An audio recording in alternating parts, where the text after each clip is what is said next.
사랑하는 성도 여러분, 죄송합니다. 혹시 기도의 시간이 즐거우십니까? 아니면 나에게 기도하는 시간은 그저 시간 낭비에 불과하다고 생각하십니까? 만약 기도의 시간이 나에게 그저 시간 낭비에 불과하다면 우리는 전혀 기도할 필요가 없다고 느낄 것입니다. 하지만 반면에 우리가 믿는 하나님이 우리의 기도를 통해서 반드시 역사하시고 응답하신다고 생각하면 이 기도의 시간은 우리에게 그저 낭비에 불과한 것이 아닙니다. 오히려 우리는 더 우리의 기도를 하나님께서 들으시고 응답하신다고 생각하면 더 기도를 사모하게 되고 내가 하는 이 기도의 시간을 더 늘리고 싶어질 것입니다. 오늘 우리가 읽은 이 본문의 말씀은 기도의 응답에 관한 하나님의 말씀입니다. 하나님께서는 당신의 백성들이 당신께 부르짖는 기도를 들으시고 반드시 응답하시는 하나님이라는 사실을 오늘 본문을 통해 말씀하십니다. 그리고 그와 더불어 하나님의 기도 응답은 믿음이 강한 자들의 것일 뿐만 아니라 심지어는 믿음이 연약한 자들의 기도조차 하나님은 우리의 기도에 응답하신다는 사실을 우리 오늘 본문을 통해 살펴보겠습니다. 그러므로 오늘 말씀을 통해서 우리는 기도하는 것이 전혀 시간 낭비에 불과한 것이 아니라 그리고 더 나아가 정말로 하나님이 기도를 들으시고 응답하신다는 사실을 확실히 믿고 더욱더 우리가 하나님께 기도하게 되는 우리 모든 경산중부 교회 모든 성도분들 되시기를 간절히 축원드립니다. 첫째로 하나님께서는 우리의 기도에 응답하십니다. 이 세상 모든 사람들은 이 기도에 대해서 두 종류로 나눌 수 있습니다. 바로 기도하는 사람과 기도하지 않는 사람입니다. 그런데 기도하지 않는 사람은 왜 기도하지 않는 것입니까? 간단하게 말해서 그는 기도할 필요가 없다고 생각하거나 혹은 내가 기도를 해도 이 기도는 전혀 이루어지지 않을 거야 라고 생각하는 사람들이 대부분이기 때문입니다. 그런데 그와 반대로 기도하는 사람들은 도대체 왜 기도를 하는 것입니까? 기도를 하는 사람들은 자신의 기도를 하나님께서 반드시 들으시고 또 자신의 기도가 반드시 응답될 것이라는 사실을 믿기 때문입니다. 옛날에 어느 한 수도사가 있었다고 합니다. 이 수도사는 너무나 신실하고 또 기도를 열심히 하는 수도사였습니다. 그래서 그 수도사는 항상 시간을 정해놓고 이 성당 한쪽 구석에 와서 하나님께 간절히 기도했다고 합니다. 하나님, 하늘의 복을 저에게 주세요. 하나님, 하늘의 복을 저에게 주세요.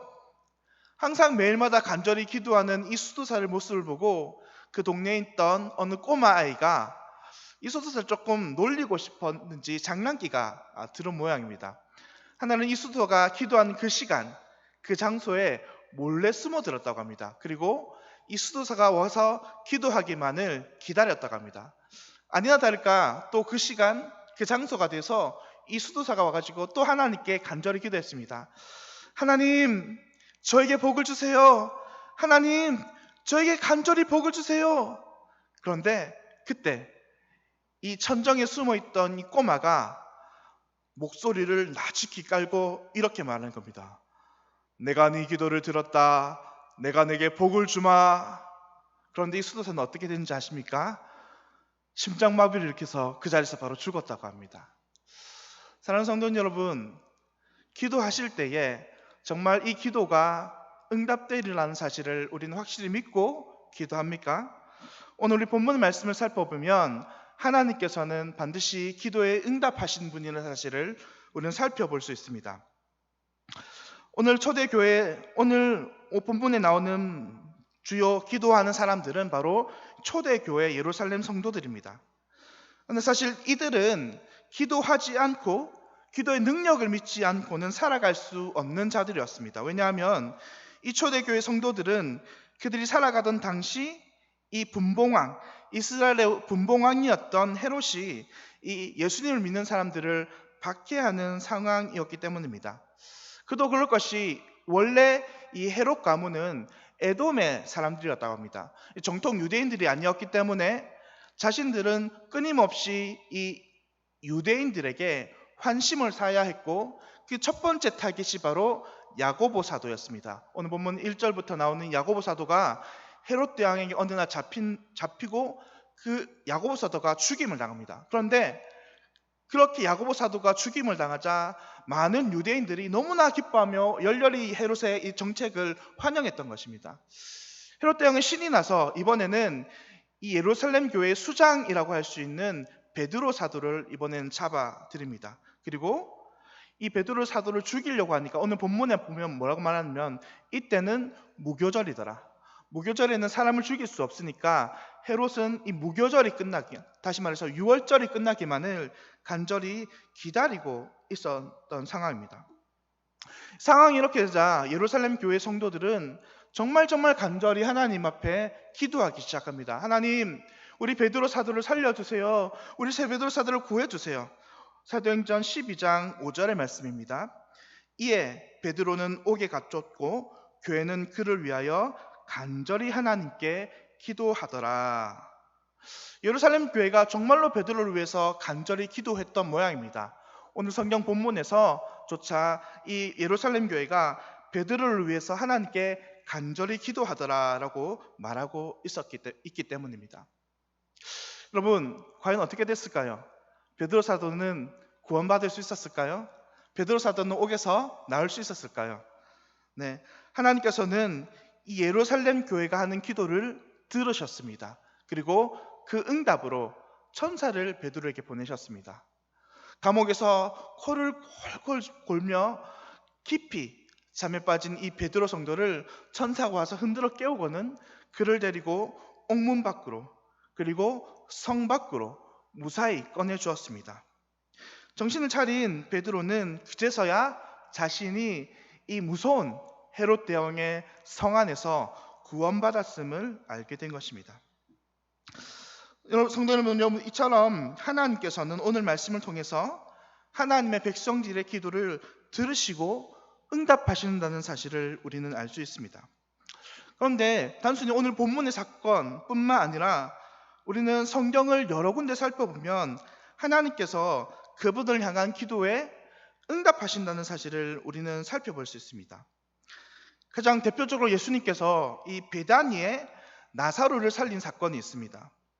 나사로가 베다니에서 죽은 지 이미 사흘이 지나자 예수님은 나사로가 죽어있던 이 무덤 앞으로 오십니다. 그리고 예수님께서는 하늘을 우러러 하나님께 기도합니다. 그리고는 예수님께서는 나사로를 향해 나사로야 일어나 걸어 나와라 명하시자 나사로는 그의 몸을 배로 동인 채로 걸어 나왔습니다. 또 구약에서도 일어난 대표적인 기도 응답이 여러 가지 있지만 특별히 열왕기상 17장, 18장을 보면 선지자 엘리야가 하나님께 기도드리고 그 기도가 응답되는 것을 우리는 살펴볼 수 있습니다. 이스라엘 왕 아합이 우상 숭배와 여러 가지 죄악으로 치닫자 엘리야 선지자는 하나님께 그 하늘의 문을 닫아달라고 기도합니다. 그러자 하나님께서는 그 기도의 응답으로 무려 3년 6개월 동안이나 이 이스라엘에 비가 내리지 않습니다.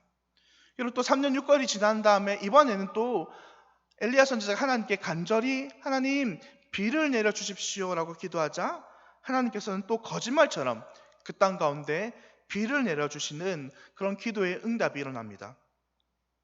또 우리가 잘 아는 사무엘상 1장에서도 자녀가 없던 한나가 하나님께 간절히 자녀를 달라고 기도하자 하나님께서는 그에게 사무엘이라는 아들을 주시고 그 더불어 한나의 태를 여셔서 더 많은 자녀를 그에게 부어주셨습니다.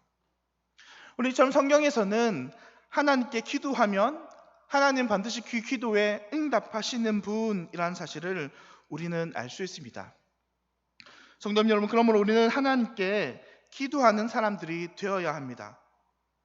혹시나 우리 가족 중에서 내가 질병으로 인해서 고통당하고 있으면 하나님 이 병을 고쳐주십시오 기도하는 우리가 되어야 합니다.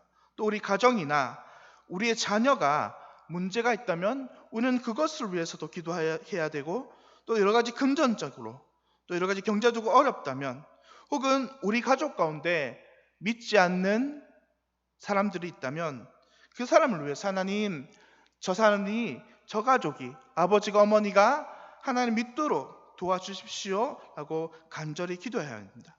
그러면 그 기도 가운데에 하나님께서는 우리의 기도를 들으시고 하나님의 귀한 응답의 역사를 우리에게 부어주실 것입니다. 정말로 우리 삶 가운데 그런 귀한 응답의 역사가 가득한 우리 모든 성도분들이 되시기를 간절히 바랍니다. 두 번째는 하나님께서는 우리의 믿음 없는 기도조차 사용하신다는 것입니다. 하나님께서는 우리가 기도할 때에 이 기도에 응답하신다는 것을 우리는 오늘 본문을 통해 먼저 살펴봤는데요. 두 번째는 하나님은 우리가 믿음이 없이 기도할 때조차도 하나님은 우리의 기도를 들으신다라는 사실을 오늘 본문을 통해서 우리는 살펴볼 수 있습니다. 우리는 간혹 가다가 기도하면서 과연 이 기도가 과연 응답이 될까? 라는 의문을 품은 채 많이 기도하곤 합니다. 그런데 오늘 본문을 보면 바로 그러한 일이 일어남을 우리는 살펴볼 수 있습니다. 분명히 예루살렘 교회는 사도 베드로의 석방을 위해서 아주 간절히 기도했습니다. 하지만 오늘 본문의 말씀을 살펴보면 그들의 기도가 정말 베드로가 석방된다는 믿음을 가지지 못한 채 기도했다는 사실을 본문을 통해 우리는 살펴볼 수 있습니다. 오늘 본문 13절부터 15절의 말씀을 제가 다시 한번 읽도록 하겠습니다. 13절, 베드로가 대문을 두드린데 로데라 하는 여자아이가 영접하러 나왔다가 14절, 베드로의 음성인 줄 알고 기뻐하며 문을 미처 열지 못하고 달려 들어가 말하되 베드로가 대문 밖에 섰더라 하니 15절, 그들이 말하되 내가 미쳤다 하나 여자아이는 힘써 말하되 참말이라 하니 그들이 말하되 그러면 그의 천사라 하더라. 하나님 천사가 베드로를 찾아서 그를 옥에서 풀어내셨습니다. 그리고 베드로가 제일 먼저 달려간 곳은 바로 다름 아니라 자신을 기다리는 곳, 자신들을 위해서 간절히 기도하는 사람들이 있는 곳, 그것이 바로 마가의 집, 마가의 다락방이었습니다. 베드로는 생각했습니다. 분명 그곳에서는 자신을 염려하고 기다리는 사람들이 모여 있을 거라고 말입니다. 그래서 베드로는 그 마가의 집에 가서 열심히 문을 두드렸습니다. 그런데 그때 이 로데라는 한 여자아이가 문 밖에 서서 이 문을 두드리는 사람이 누군지 확인하러 나왔다가 그 사람이 베드로라는 사실을 알고 너무나 놀라서 그저 문을 열어주지 않고 집안 사람들에게 이 소식을 알리러 갔습니다. 그런데 이 여자아이 로데에 들은 이 소식을 들은 사람들이 보인 반응은 참으로 그들이 기도의 응답에 대한 확신이 없었다는 사실을 여실히 보여주고 있습니다. 오늘 본문 15절에서 예루살렘 교회는 이 로데라는 여자 소녀에게 이렇게 말합니다. 로데야, 내가 미쳤다. 베드로가 여기 있을 리 만무하지 않니? 그는 지금 아무도 나올 수 없는 그런 감옥에 있잖아. 정말로 만약 그 사람이 내가 본 사실처럼 그 베드로 사도라면 그는 사람이 아니라 천사일 거야. 이렇게 말하는 것입니다. 여러분, 누구의 입에서 지금 이런 말이 나온 것입니까? 분명 지금까지 베드로의 석방을 위해서 정말로 간절히 기도하던 사람들의 입에서 이런 말이 나온 것입니다. 그렇다면 이들이 지금 자신들이 하는 기도가 응답을 받을 것이라고 믿었던 것입니까? 아니면 그렇지 않은 것입니까? 지금 마가의 다락방에 모여서 베드로의 석방을 위해서 그렇게 간절히 기도하던 무리는 정말로 그 기도가 응답될 거라는 사실을 믿지 못한 채 그저 그들의 걱정과 염려만을 따라서 기도하고 있었던 것입니다. 사랑하는 성도 여러분, 혹시나 우리들은 어떤 문제를 놓고 기도할 때에 정말 이 예루살렘 성도들과 같이 이런 마음으로 기도한 적 없으십니까? 사실 우리가 기도할 때 머릿속으로는 정말 간절히 기도하는데 마음으로는 그것이 응답받는다고 받아들이지 못한 일이 정말로 많은 것입니다. 우리는 많은 시간 기도하면서 마치 예루살렘 성도들과 같이 기도합니다. 정말로 간절히 기도하긴 하지만 하나님께서 정말 내 기도에 응답할 거라는 확신을 가지지 못한 채 기도합니다. 그래서 우리의 기도는 때로는 믿음 없이, 때로는 그저 근심과 걱정 그리고 염려에 쌓여 기도를 합니다. 그런데 우리가 오늘 이 본문을 통해 알 수 있는 놀라운 사실이 있습니다. 그것은 하나님은 우리의 이 믿음 없는 기도조차 사용하셔서 하나님의 놀라운 역사를 만들어 가신다는 사실입니다. 물론 성경은 말합니다. 너희가 기도할 때에 믿음을 가지고 믿음으로 기도해라 라고 말입니다. 그것이 정석입니다. 하지만 성경은 그것과 더불어 이렇게 말합니다.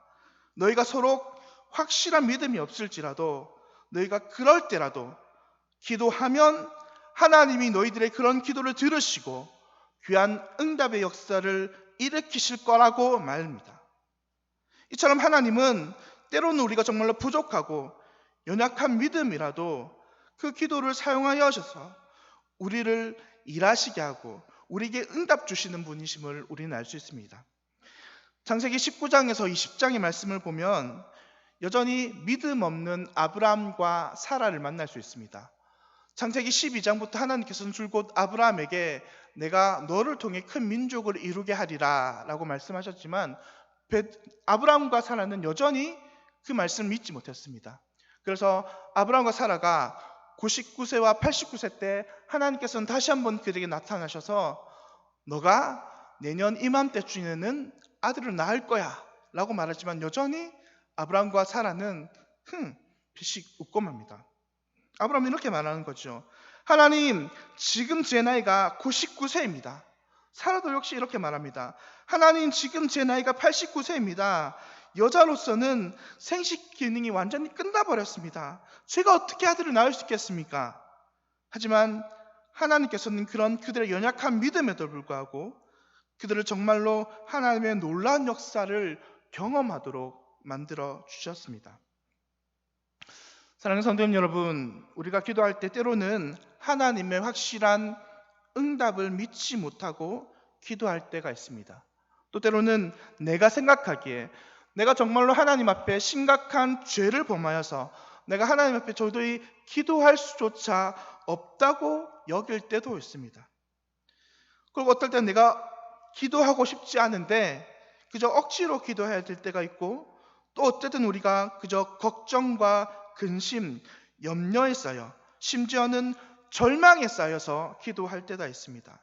하지만 우리가 오늘 본문의 말씀을 통해서 하나님의 말씀을 통해서 확실히 알 수 있는 사실 한 가지는 하나님의 역사는 우리의 상황과 우리의 그저 상태와는 상관없이 우리가 기도하면 하나님께서는 그 기도를 통하여서 우리에게 응답하시고 우리가 기도하는 것보다 하나님의 역사는 더욱더 크게 우리에게 이루어 주신다는 사실입니다.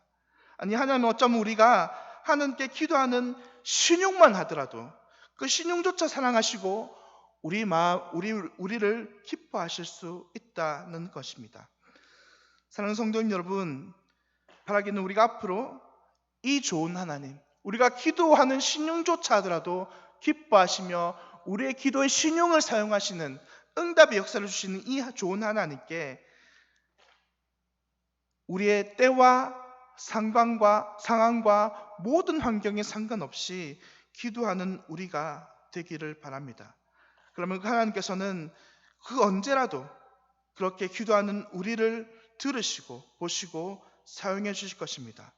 바라기는 그렇게 기도하는 저와 우리 모든 성도 그리고 우리 모든 경상중보교회 성도님들은 되기 바랍니다.